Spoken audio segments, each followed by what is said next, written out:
Hey guys, I have another unboxing video. It's a watch. It just came from Brooklyn, just came in the mail today, and I wanted to get my hands on one of these for a long time. It's an actual flyback chronograph, and I spent less than $500 on this thing. Now, flyback chronographs is a weird complication in a watch that everyone confuses with a flip back or a snapback chronograph, where the second hand flips back. But this actually resets and starts again. And I paid under $500 for this bad boy. And it's gonna be an unboxing. Just came in the mail today. And I only bought this just for the video, just to make a video.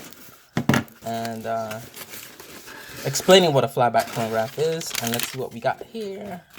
Just shipping receipt. And it looks like that. So it's a Timex Quartz. So that's another weird quirk about this chronograph. It's not only a flyback chronograph, but it's a quartz chronograph as well. So we'll see what we have here. So we have the Timex Intelligent Quartz, and the model number in this bad boy, I don't even know it. Are these made in the USA? It says made in the USA, so I'm not sure if I'm reading that right. Maybe the box is made in the USA, but I'm assuming these are like made in China. Oh, here we go. So this is the watch information on there. The watch is, I guess, made in the Philippines, assembled in the Philippines, and the strap and bracelet is made in China. But this is the TWH3Z61109J T series, which is a Timex Intelligent Quartz watch. And why is my camera not focusing? So let's just get that off. And that's the watch. So, okay, I see what they did. I was like, it's not moving. Normally, you get these watches, they're ticking away, but I see they put something in there to protect the battery, which is kind of cool. So put that to the side, and let's get this guy started. So there's a ticker, as you see there. And this is the black dial with the brown strap. I'm going to pause it and take it off of this, whatever this is. So I took it off the strap. I'm just going to do some measurements. I took it off the packaging. So it's in a brown, really cheap bracelet. It almost, that is not genuine leather.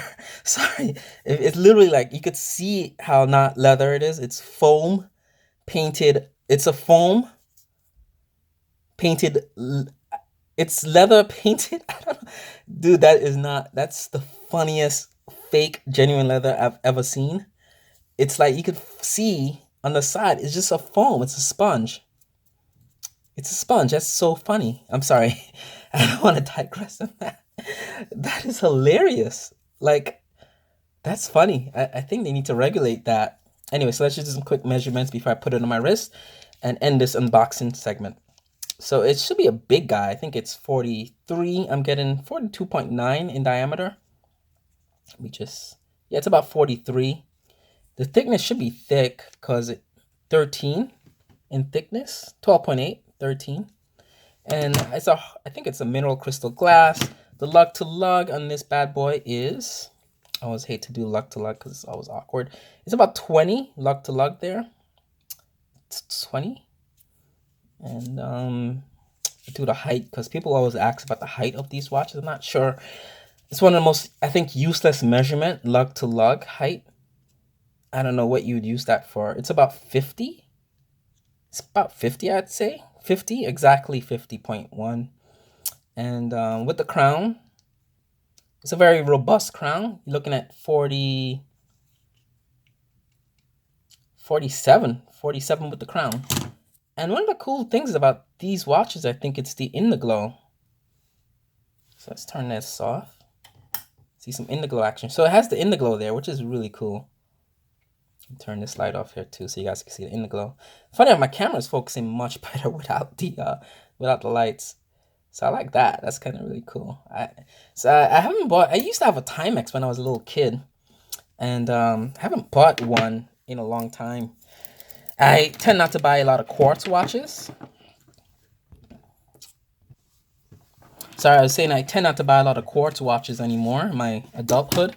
I either buy the solar-powered Citizens or the mechanical. Even if I get a cheap Orient mechanical, I tend to prefer mechanical watches. But I'm in my chronograph phase. I'm testing out various chronograph, and I wanted to see. That is so cheap. That's the cheapest strap I think I've ever seen in a watch.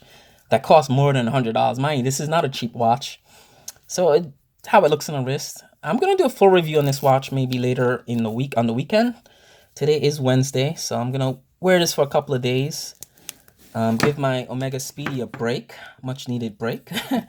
And so let's just see if the chronograph works. So I think the chronograph pusher is, I didn't read the manual yet, but I'm just gonna do this before I end the unboxing.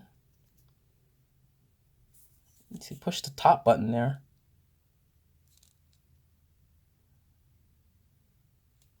And nothing is happening. Okay, I think I just reset it. So the flyback chronograph is pushing the top button there, starts the chronograph, and when you push the button here, it resets and run it again. So that's what a flyback chronograph is. It flies back and starts again. And that's kind of what I wanted to buy this watch to show. So I'm going to do a video comparing this watches to the other chronograph. I have a full quartz chronograph, Meca-Quartz, and a mechanical watch chronograph in my Speedy here. And I believe this has a 12-hour chronograph. I'm not really sure if I remember the specifics of this one, but I'm going to hit the fly. So you hit the top button to pause, and you can just reset it. And it's, you see it doesn't flip back, it just slowly ticks back. And you can start it again. Or you hit the button down here, the 4 o'clock button, to fly back to 0 and start it again. You can do that all day. So I guess you probably would figure out what you need that flyback for. But I think that's actually a useful function now that I'm playing around with it. The only thing is I don't like quartz watches. I know this will need a battery eventually, and it's a much bigger watch than I tend to want to wear now. So Timex has been on since 1854. That's new. I didn't know that. So that's it, guys. This is unboxing. Look forward to the review, full review on this watch. It's actually not a bad looking watch. I really like the way this one looks. I like the white and black. I like the ticking second hand for the Timex. And the chronograph is actually a sweeping chronograph. I didn't think it would be sweeping. I thought it was a ticker. Because I realized when you fly back, it kind of moves fast. It doesn't really flip back, but yeah. So that's it. That's what a flyback chronograph is. And I kind of just wanted to play around with this. I'm going to probably get rid of this by the end of the month. But I actually like it. It's very lightweight. The thing is paper light. And it's probably really cheap. Dudes, that is not even leather. You could see in a video on YouTube that that's not leather. It says genuine leather. That kind of turns me off. I show you guys what genuine leather looks like. Sorry. That's just so funny. You can see genuine leather there. You can see genuine leather, how it looks. It's literally like a it feels like a styrofoam, like one of those Dart styrofoam cups. It feels like styrofoam stitched together and painted brown. That's what it feels like. Styrofoam. Genuine. That is so funny. I'm just going to do a review on just the strap. That's just amazing. That's crazy. All right, guys. Bye. So this is my unboxing of my Timex Intelligent Quartz watch with the flyback. A true flyback chronograph, not the flyback chronograph that everyone thinks is a flyback chronograph. This is true flyback in action there. All right, guys. See you guys later. Bye.